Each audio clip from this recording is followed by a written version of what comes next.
Hello, ladies and gentlemen. I am Yuhn, and I'm joined by the luscious SilverDirge Luscious. in this last game of the day. This losers bracket between Elite Alberta Gaming and Anthrax. Team Edmonton Gamers on blue and Anthrax on purple. Seen Anthrax a lot of times today. So right away we're seeing a Cassio Shen, Morgana ban. Standard bans Cassio. Actually, I haven't seen anyone play Cassio yet. Yeah, I would be excited to see Cassiopeia just Wondering because if she's got that dot. I'm wondering if anyone actually has the capacity to play Cassio correctly. That's kind of my interest and intrigue. That's the part where you secretly sub in for one of them and show them how to play. Well, quickly like Cassidon ban. I still don't understand why people ban Cass. Such easy to counter. There's the ban on a Cass. Actually, both Casses are out now. Rammus banned. Before no I hedgehog. forget to ask this, What? Yuhn, what is your opinion on Jungle Rammus? Now I guess it's not as bad, but now there's so many safe lanes you can play that you really have to gank a lot, and he's too prone to being counter jungle. But good Rammuses are annoying, but wow. Ezreal ban? I don't get it. I guess so. They don't understand Ezreal ban. Blocking Rise quickly. Rise is a very strong AP, is a very strong late game. Also kind of has that dumb thing where he builds mana, but all the mana items in the game are basically tank items too. Frozen Heart, Banshees, all boost his mana, and therefore he gets tanky and he gets more damage. And then with the cooldown too on things like Frozen Heart, it's typically built. He just outputs so much damage that it's almost hard. It's like impossible to kill him, especially once he has things like Woda and just like in team fights, he just spams out so much damage. And we see now from Anthrax actually locking in Pantheon. We have seen Alozo play Ahri previously, so whether or not he's going to pick that is yet to be said. Yeah, and lock it in, you can do it. There we go. Ahri's locked in now, so possibly the two solos already selected. Maybe it's a top lane or jungle Pantheon. So alright, we see Udyr being selected currently, as well as Soraka. Very early show of support champions, I suppose, but Soraka pick. It's safer than usually picking solos, because if you pick solos first, it's prone to being counterpicked very easy. Whereas if you pick like a jungler, like your AD first, it's not as bad. Like a jungle support or jungle AD, it's safer in terms of like picking. And we see Lee Sin also being selected. A lot of top lane Lee Sins that haven't exactly been doing super well in lane phase, which we would usually see, but we also see Janna as well. Janna along with this team would actually be very good. It's a very mobile team so far if this is what they decide to go with. And they have very high assassin capabilities as well. You can easily pick off Pantheon ultimate with stun as well as just follow up on the others. So you see, so Janna being picked in as well. Janna very powerful support, and Lee Sin as well. Ooh, a singed pick. I like that.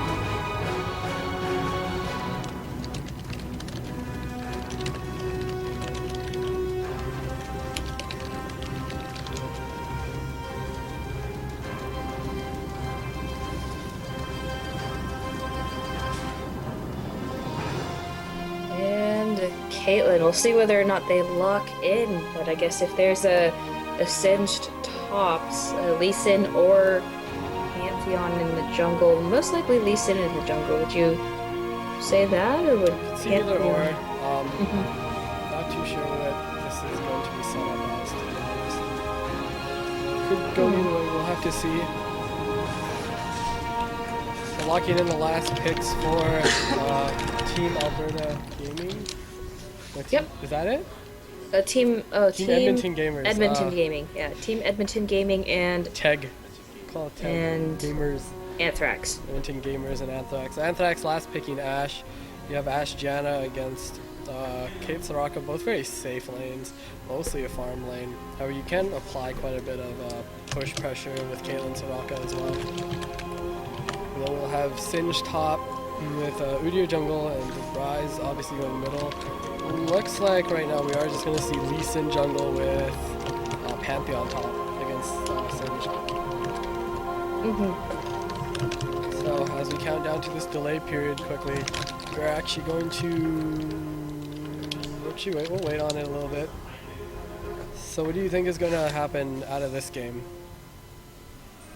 Out of this game, I think it, well, the tankiness of blue team is much more so than purple, and I kind of expect a similar thing from that last game in which Corki just kind of was allowed to sit in the back and melt everybody's faces because he can't really get past his teammates. Same thing for this game, and I have to say, if Caitlyn does her job well, then she's going to wreck purple team without breaking a sweat. I think the difference on this is they actually have some other way to poke against, because before the last game we saw Anthrax just basically had to die for Corki and kill him or get slaughtered by Corki.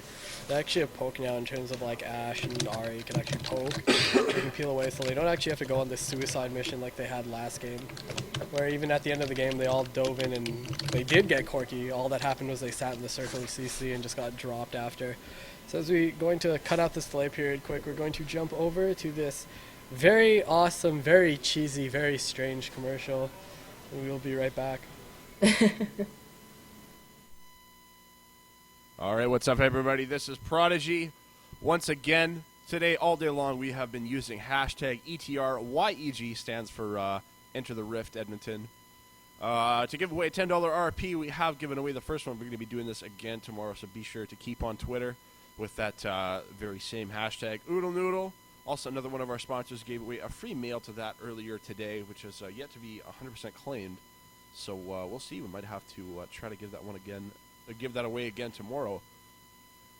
But you know, if you are in Edmonton, you want to get some delivered food to you, or you want to get some food delivered to you, as my English falls apart, 780-278-7877. April 7th, we're going to have the Overkill 2 tournament, which is going to be featuring Counter-Strike 1.6, 5-on-5 on PC, Call of Duty Modern Warfare 3, 2-on-2 on PC, and Call of Duty Modern Warfare 3, 2-on-2 on Xbox 360, excuse me, and Halo Reach 2-on-2 on, of course, Xbox 360. That's going to be taking place right here at Overclock Gaming and Computers in Edmonton, Alberta. Be sure to check that out. More information can be found on overclocked.com. Also, Thursday nights, be sure to come on down to Overclock Gaming for League of Legends night. $10 for members, $15 for non-members. You can play from 6 to 10 p.m.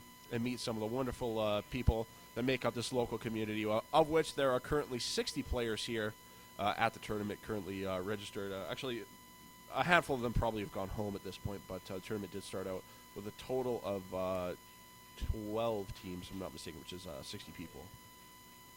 Be sure to follow Overclock Gaming online at twitter.com/okgaming, facebook.com/overclockcomputers. That link is a little bit out of date at the moment, but we'll get that sorted out as soon as we possibly can. All the VODs from today will be going up on youtube.com/overclockededmonton. And, of course, you can find more information about Overclock, some upcoming events and tournaments, and more at overclocked.com.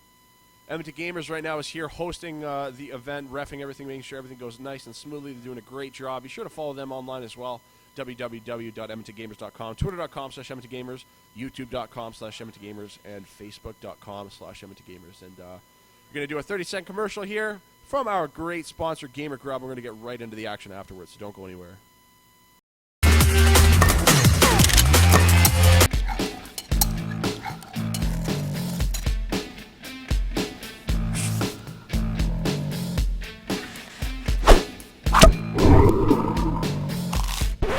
Oh man, jacked again. Oh, hello.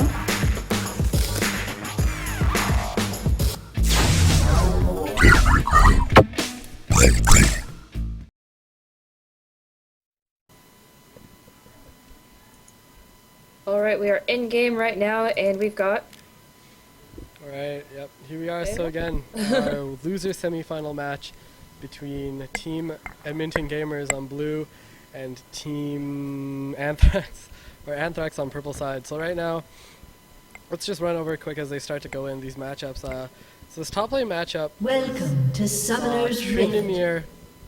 Tryndamere, what? Pantheon versus Singed. Early Pantheon has a lot of pressure, or a lot of damage output over the Singed, but if Singed is able to sit in lane and just, maybe get a gank, maybe a fast gank out of this Udyr if he decides to, do blue but maybe save smite and steal the enemy red, he can run top and, start to leave Singed some of that pressure, so he gets to that point where Singed can kind of just literally run around and do whatever he wants and not get killed. 30 So this seconds middle until matchup minions between spawn. Ryze, Ahri, what do you think about this, Silver? Between Ryze and Ahri, like most matchups, I think it's down to whoever can land their combos correctly. If Ahri charms Ryze, I mean, it's pretty much done. He can't really move, but then again, he is built tanky. Once he rune prisons Ahri and just does the overload, I think that's his Q, right? Yeah, overload onto Ahri. She's going to also take a chunk back for whatever she's worth if she gets close enough. So I think, honestly, it could end up fairly even, but towards the late game, I expect Ryze to have a little bit more of a presence. Here we go. Starting actually, this Lee Sin's going to start on blue right now, as we do see Singed also doing some wolf damage for this Udyr right now before the blue gets pulled. Both are going to start out. And also this bottom lane, two very more safe lanes, more or less. We have Ashe Janna for Anthrax and Caitlyn Soraka. Caitlyn and Soraka can actually shove quite a bit, but Ashe Janna will most likely play passive anyway and try and just let Ashe farm for the most part. So that can always be done. So we won't see the Udyr trying to invade on the red. We'll actually see Lee Sin looking for an earlier gank or possibly an invasion quickly right now.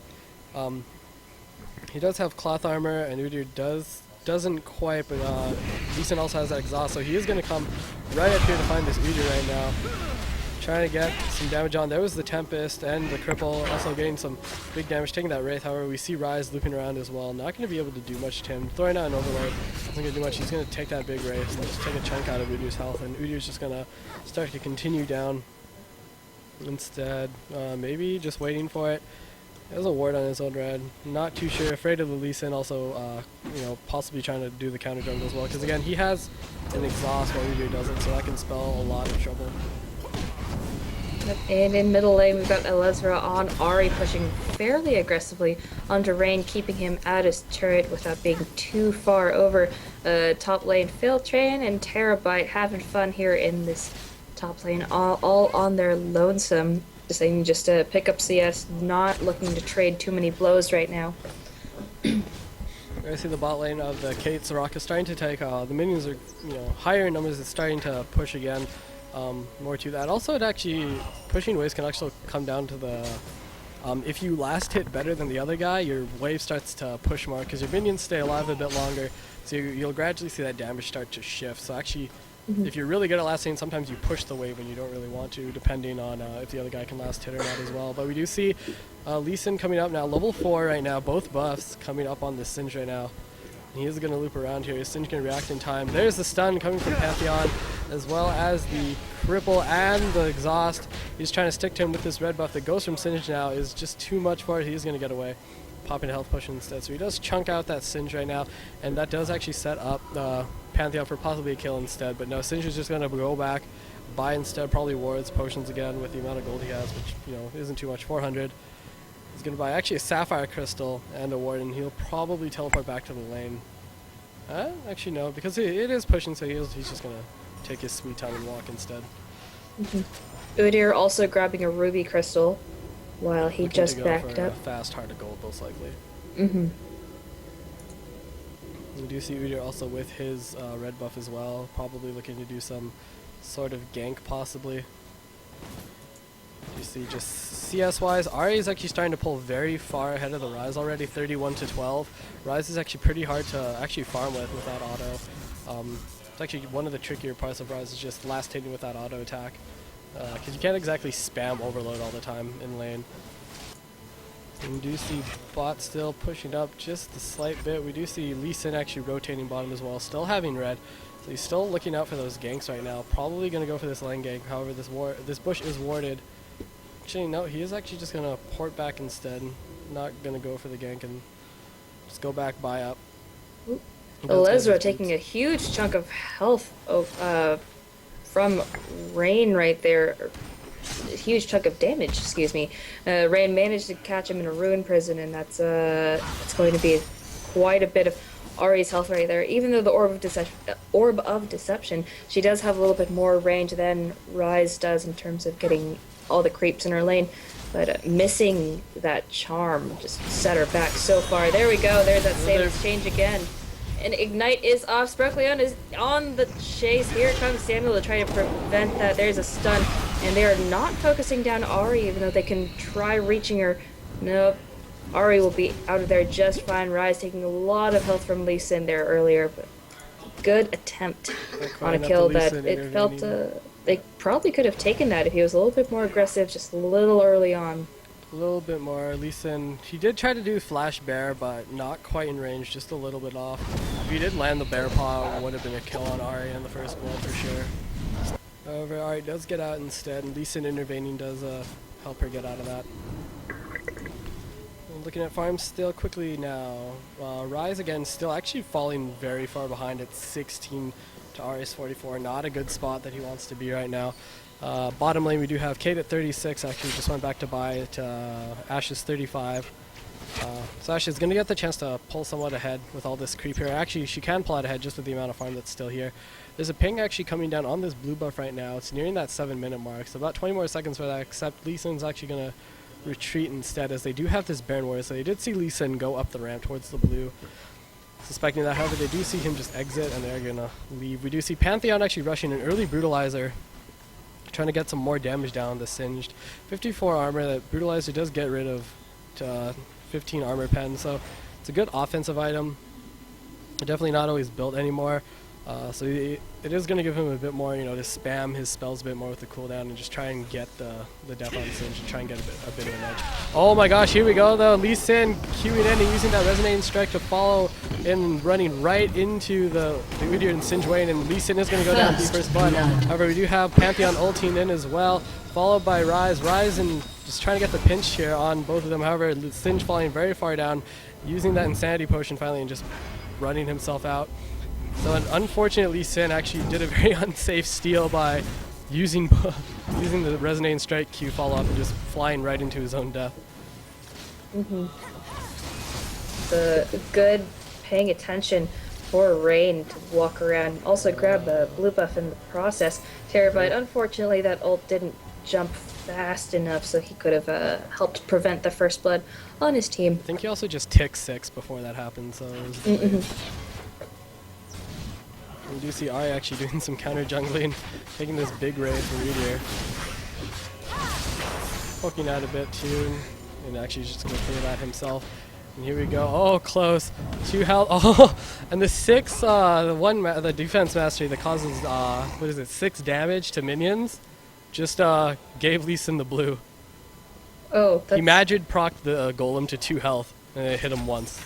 Oh. So. No blue for Ari against this Ryze. Ryze now equipped with Tier, going to be able to stack that and actually be able to harass. If he had a ward, he could actually just be very aggressive on this Ari and just start queuing as much as he can, or shoving with Desperate Power.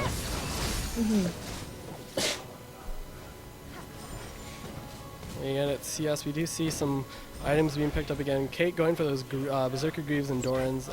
Ashe with 2 Dorans actually.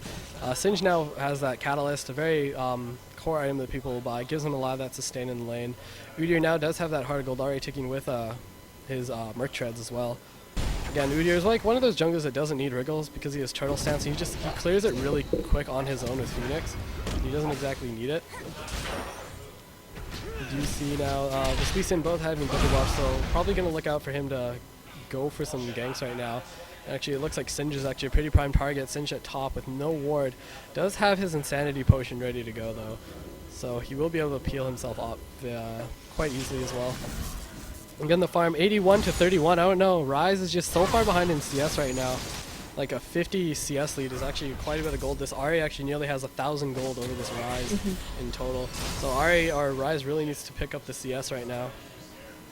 Yeah, it looks like there will be a gank coming in top lane. Sam's trying to engage on a failed trade, and there's the ignite on top of Sam in the insanity potion. He will be fine. Got plenty of mana. Oh, Samuel also missing that kick there, trying to... Oh, such a troll. Singe just walking back and forth, waiting for his health to regen before continuing on. There's a clairvoyance. It'll scare Lee Sin off just a little bit, and failed train will be just fine. You do see Lee Sin actually now just camping the top bush instead. Singe is assigned to just play passively, a bit more safe, because he's not sure exactly where Lee Sin is. So this is the smarter move, is just to play safe until he either sees Lee Sin elsewhere, or he has some sort of confirmation that, you know, wait for another CV to just see that he's still there. We do see Udyr actually coming up here with an Oracle now, actually. There's a ward in this bush, though. He is going to eliminate it. And Lee Sin is actually just going to sit up here and probably try to bait this. Yeah, Blue side Spropion is still backing not up. quite have the vision of Lee Sin. Yeah, Instead, they have he's no just gonna sit idea to this Ari's Tribush. come up Ari. as well. And they look like they really want this Singed. Or maybe the Ryze can use this time to actually start closing the gap of CS. Again, still dragging Pit Yender, which isn't the best part he wants to be in. This Singed actually extremely low right now with Ari and Lee Sin up here. They're going to look for that dive. They do know, he does know Lee Sin is here now. But it looks like he is going to blue pill just in time. No, instead, Alezer's actually diving in with that Spirit Rush. There's the Soraka heal, but no, the Orb, Orb of Deception is going to pick up that kill. Singe just overstayed himself a bit too long. Actually, I think if he just sat in the recall, he might have just made it out. Yeah, and Rain looking to try to defend that top tower. That waste of time trying to come up and come back down. Middle lane is pushing really hard right now. Dark Supremacy, taking a look back at CS, 82 right now to Ash's 92, and they're just getting out-farmed right now at this point. It's just Getting out-farmed in massive. every lane right now, and that's not this is not where Edmonton Gamers wants to be. Especially when they have Ryze and Singed are very two strong late game heroes, and they're already very far behind in creep. That's not exactly where they want to be. And it's going to be a big major hindrance, especially come mid-game, because they're not going to have, you know, those bigger mid-game, like those early items that they want, things like Frozen Heart, that Ryze would typically rush, or Singed if he wants to go Rod of Ages, or maybe Glacial Shroud. She's not going to have it, it's going to make the fights a lot more difficult. Yeah, oh, there's the Engage on bottom lane. Oh, and Soraka and Caitlyn melt almost instantly, just being pushed around by Janna, by that kick from Lee Sin, and that'll set them up for a perfect and uncontested dragon. And yeah, Udyr not going to try to contest that, neither is Ryze. Ryze deciding to just kind of stick around in his lane, expecting them to come up through river, but he is so far behind in creep right now. He really needs to stay in his lane and take as much as he can. So the gank, Pantheon does just rotate bottom because he does have his turret right now. Ari now picking up Revolver with Sorcerer Shoes. Again, just so far ahead of this Ryze right now. Caitlyn going for that BF sword. Ash still yet to buy, still has quite a bit of gold. There's about, oh wow, 3,200 in her pocket right now. So she can get a big shopping spree when she decides to go back. Yeah, that dragon did first go to Anthrax. My voice is dying, I think. Rest. Right now, also, surprisingly, Singe is actually 40 CS behind this Pantheon. However, I mean, despite the Lee Sin games, it's still quite a large deficit. He shouldn't quite be that low in terms of it. Right now, as long as Anthrax continues to farm well and just stay above this CS, they can transition into mid game very comfortably and just be able to dominate fights. Yep, and just taking a look at their items right now, they do have more of their core finished. Caitlyn does have the BF sword, but on top of that, Ash is carrying a pickaxe and an extra Doran's on top of that. So there we go, big hefty shopping spree paying off in the end. Ash about 1,000 gold 2 up, having that kill and assist. Giving her some extra gold. There's the ping down here onto this Ari right now. Ari diving in the ignite, charming the Udyr as well, using that Spirit Rush. Isn't going to quite be able to do that right now. as here we go. Rise is actually transitioning down to the jungle. There was an arrow bottom actually in a bit of an engage here though. Alezzo trying the Rise, trying to poke damages. Finally the bottom lane of Edmonton Gamers is finally transitioning over to the jungle. Caitlyn actually eating over the over this mini golem wall, and Alezzo is actually just going to try and do some damage. Foxfires and all going out. Rise flashing over. There's the Rune Prison onto Ari, and the Piltover Peacemaker is going to take Alezzo's head. And now we actually have Singed also teleporting bottom, and here he goes. Insanity Potion and Ghost. There's the slow from it. Oh, instead, Lee Sin decides to just dragon kick him out and deny the fling, and he's just going to get out of there instead. Alezzo getting a little too overzealous with his counter jungle, deciding to do it kind of a, or his disruption of Udyr at a bit of an unsafe time, trying to dive for that too. In the meantime, top lane Terabyte here on Pantheon being able to push that tower. Ari has picked up Woda finally, so more of that sustain, synergizing well with her passive. And Spokeleon still with that Oracles. They're trying to chase down Pantheon. Not sure if they'll be able to catch him. No, they're going to back up from that and try to defend top lane. Gold lead for Anthrax, nearing that 5,000 mark, 4,500 right now.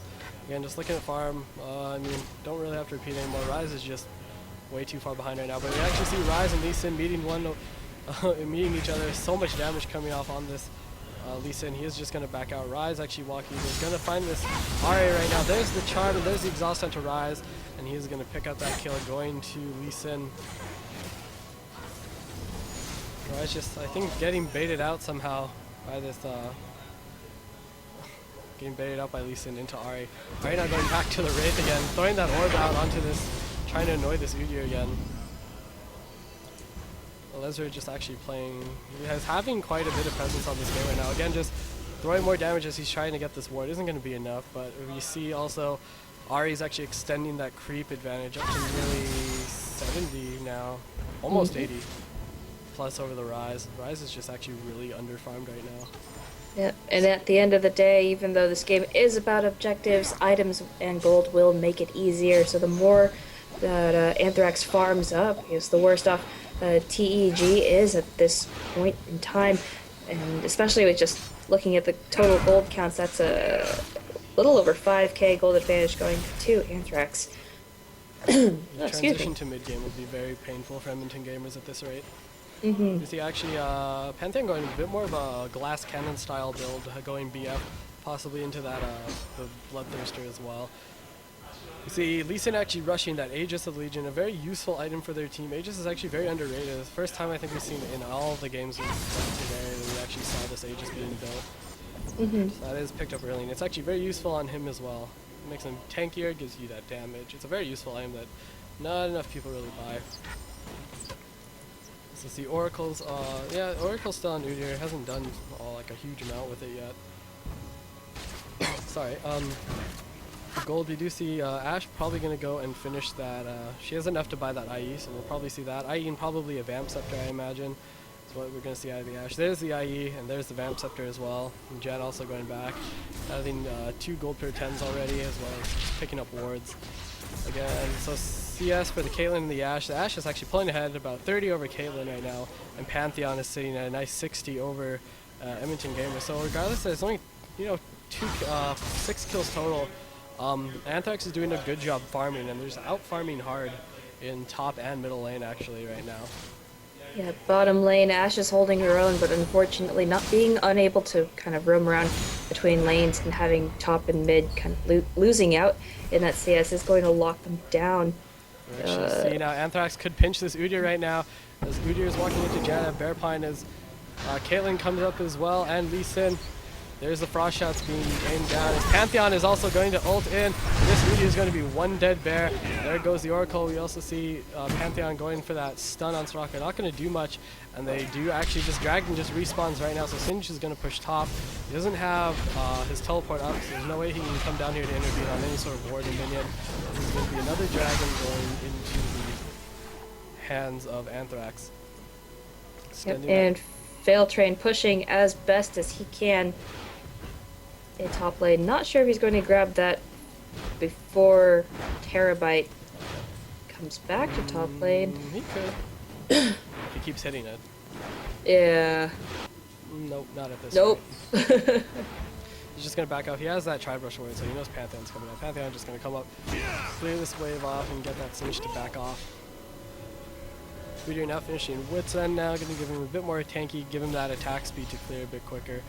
Again, we see Ahri just applying more pressure to the middle, as that middle tower of rises is actually about 3/4 of the way down in health, and also having Ahri pick up that blue buff, also having that blasting one now is actually very far ahead of an item, so you can take that and start to transition strong into that mid game and start to force fights and objectives, and just start to push towers. So we got Ahri could also go with this blasting one into either Abyssal or a Shirelia, possibly even Deathcap. I'll lean more towards the Abyssal Shirelia or Abyssal Rylai. Gives you a lot more utility. It's just they also give that bit more tankiness to Ahri to actually get in there with spirit rushes and possibly go for those kills. Yeah, we see Panth has picked up that Bloodthirster now, going, as you said earlier, for that kind of a glass cannon build, not really tanky at all. But with that Bloodthirster, if he manages to farm that all up, it'll be a fearsome Pantheon indeed. Got Ashe actually with that Zeal as well. She's actually basically a whole item ahead of Caitlyn right now, and as Caitlyn, who's arguably like the lowest damage mid game, or actually one of the ADs that has one of the worst mid game phases. It's not very good for her to be in. It's gonna make her mid game is gonna be just ever like that much harder to get through, especially when Ashe is actually that far ahead. We actually see now Udyr coming up behind Pantheon right now. There's the Ghost and the ultimate coming from Singe right now, running in front, trying to get that poison. Lee Sin and Ahri are heading up the river right now to intercept. There's the fling on the Pantheon, however, he is going to stun on this, and they're going to transition this fight over. Trying to get all that slowdown on this Udyr, not going to be enough though, and they are just going to bear out away. But here comes Ahri though. She is going to try, no, not quite going to try and go for this dive. Instead, just going to leave it, accept it, and just not try to go for it. Not going to be go for that greedy play. Yeah, Anthrax still having a commanding lead in CS, and I guess the majority of this game, just shy of the 200 CS mark, and Darkseid Presidency and Jarrett trying to push here in bottom lane. They do know that Ashe and Janna are on their way back. Looks like they're going back up, having lost their own tower. Nearly a 10k gold or a 9k gold advantage right now for Anthrax. They are gonna possibly push that even to 10k right now. Again, not a whole lot going on. It's just Anthrax is doing such a good job farming right now, and that middle tower is gonna go down right now as well. So right now Anthrax just having a lot of presence map. Actually, I would like Anthrax to buy an Oracle and just start clearing out wards and just start pushing more pressure on, because they're so far ahead in this mid game now that they can afford to just start pushing against towers. But we actually see Caitlyn here getting caught out. This Ashe is just going to kite her, just take her down. She's too far out, and even if she did escape to the other way, this Lee Sin and Janna would have sealed her fate to dying, as they did see them come down past this past the red buff.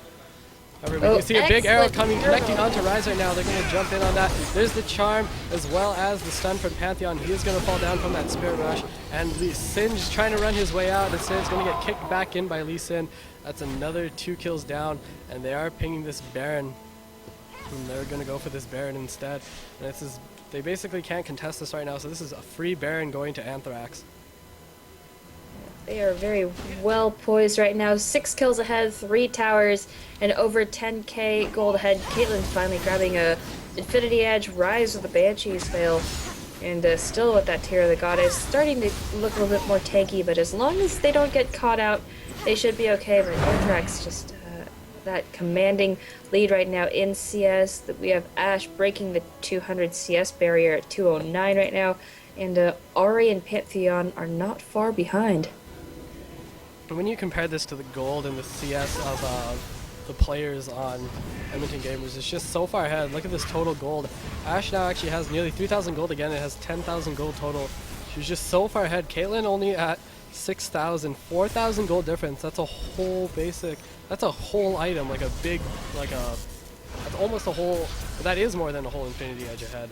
And that's just not the spot that they want to be right now. It's not so much mistakes that are being made by Edmonton Gamers, it's more the fact that they're just getting vastly out-farmed, and they can't compete in these fights and fight for these objectives. We do see makings of a second Phantom Dancer now, in Ash's hands. We have got a Zeal, we have a finished Phantom Dancer, Berserker's Graves, that Vamp Scepter, and of course the IE. Ash is looking very, very strong right now. Ash is so strong right now. We do see the death cap completed on Ari, as well as they're going to start sieging down. Oh, sorry. The middle turret right now. Rise is actually just... He's so squishy right now. Only 2,000 health. Doesn't have a huge... doesn't have quite enough cooldown reduction yet. Only has about... Only has 16% cooldown reduction. Not exactly the amount he wants. He needs that Shroud. We do see Pantheon just split pushing bottom, and if he wants, he can actually just jump in. But actually, to be honest, this Anthrax team could probably just 5v4 the fight. And they are going to take this middle turret now, as Singed is also going to go bottom and try and fight. I don't know why this Pantheon's running. Just fight. He'd just take this this Singe probably. However, we do see Udyr getting caught now too, and he is going to fall down. And this bottom turret, they might dive onto the Singe. No, they're just going to do the smart thing. You don't really want to chase Singe. Just take this other bottom turret, and they are going to continue pushing the siege. As that gold lead is going to extend to nearly or past 15,000 gold right now. And right now, Anthrax is just so far ahead from their farming. Just there's not a whole lot right now that they can do. Huge damage coming out of that Orb of Deception from Ari. Right out there, I mean, they're out levels. There's the Charm and a Rune because they're not going to be enough. And Singe is going to fall down as he jumps in. And Alezra is dashing in with that Spirit Dash, trying to get a lot of damage off on Rise. That's going to be sealed by Ash. As Ash continues to kite inside the base, however, Udyr has respawned, chasing them out. But this Inhib turret is going to go down, and so is this Inhibitor. Now, iJosh looking really strong right now, still managing to kite struggling all the way to his tower. Look at that It's a damage. lot of All these damage. crits. Wow, by iJosh, that's critical. They could actually just end this game right Wow. now if they wanted to, actually. They're going to push in on this turret. Oh, there's the Charm. They're going to kill. More crits coming out from this Ash kiting all day long. There's nothing that they can do now at this point. They're just too far ahead. The farming done by Anthrax was just so well done. The second Nexus turret is going to fall down, and now the Inhibitor is just going to be falling. And Anthrax is going to head into the loser finals tomorrow. Again, so I'm not too sure who won the other game yet, but we are seeing they're actually going to be chasing Anthrax out of the base right now. Anthrax backing up. We're looking for one last team fight. Caitlyn is still down. They're actually just going to leave the base right now. Now, basically a 20k gold. No, there's the surrender, so Anthrax will head over. And that is GG. Victory! I mean, not a whole lot at that point Edmonton Gamers could do. Just it got to this point where they were out farmed in every lane, and to the point where it wasn't mistakes being made. They just couldn't fight for objectives. They couldn't deal with any sort of mid-game team fight, and they just lost all the fights from there. And eventually, that gold lead that Anthrax secured from farming so well just kept pushing and pushing, and eventually just led to them taking the game. And yeah, man, that Ash at the end of the game is just destroying absolutely everything. We're past 6-0-4. I guess this Ash was basically 2 full items ahead of Caitlyn, especially when you have like that hero. Caitlyn is just completely useless mid-game when she's that far behind in items. There's just nothing that they could do, just out-farmed completely, and that's what really led to them taking this game. I guess, is that it for this evening? Well, that's it for this evening. I'd like to thank everyone that's been watching. Sorry for our slow start and a bit of our issues. We try to. My name's Yuhn. You can follow me on Twitter at Yuhnie, Y-A-U-H-N-N-I-E. You can also follow the lovely SilverDirge at SilverDirge on Twitter as well. First time casting with her. It's been fun. We're still working out the chemistry. But I'd like to thank you guys for dealing with it, as well as our man Josh for manning the stream. So we're going to give him a couple more messages, and then that'll be it for today. You can join us tomorrow at 12 PST, 3 Eastern for the conclusion of the Enter the Rift tournament. All right, guys, so that was, of course, prodiG. Or, not, that wasn't prodiG. I'm prodiG. Derp. That was, of course, Yuhn and SilverDirge, and they are going to be signing off for now, as well as the rest of the stream. We have reached the conclusion of the tournament today because people don't want to play this game until 12 a.m. in the morning, so we're going to go to a second day. And tomorrow, once again, we're going to be giving away $10 RP, so be sure to get on Twitter, use hashtag ETRYEG, and be sure to get yourself in there for that. It's definitely going to be a ton of fun. You can go, $10 RP goes a long way. 2 weeks from now, we're going to have Overkill 2 here at Overclock Gaming and Computers. Be sure to come on down for that. Counter-Strike 1.6, Call of Duty Modern Warfare 3, and Halo Reach. Thursday nights at Overclock Gaming is League of Legends night. Come on down for $10 if you're a member, $15 if you're a non-member. Play League of Legends from 6 to 10 p.m. and meet some of the local players. A lot of people come out to that. A lot of talking, a lot of making friends, and just fun time overall. Shout out to our wonderful sponsor, Oodle Noodle. Be sure that, if you're in the Edmonton area, you're looking for some delicious noodles, or they've got, I just had their Bombay chicken. It was wonderful. Get it delivered. 780-278-7877. This event, of course, being hosted in part by Edmonton Gamers. They are doing a great job refereeing and keeping everything running nice and smoothly, so be sure to follow them at edmontongamers.com. They've got some events coming up as well. And finally, of course, Overclock Gaming and Computers. Be sure to follow them all over the internets. It's very important. Overclock.com is where you can find pretty much all of the important details. But VODs from this event are going to be going up at Overclocked Edmonton on YouTube. More updates at twitter.com/OKGaming and Facebook, of course, with all of their events as well at Overclocked Computers. That link on the screen is a little bit out of date. That is going to be pretty much that's going to be pretty much it for us today. Blah.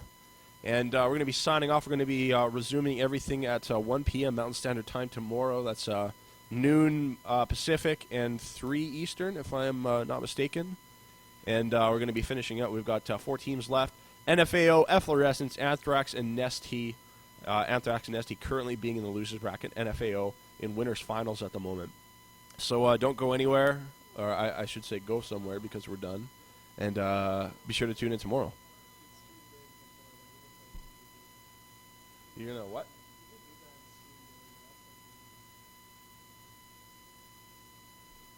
See you guys later.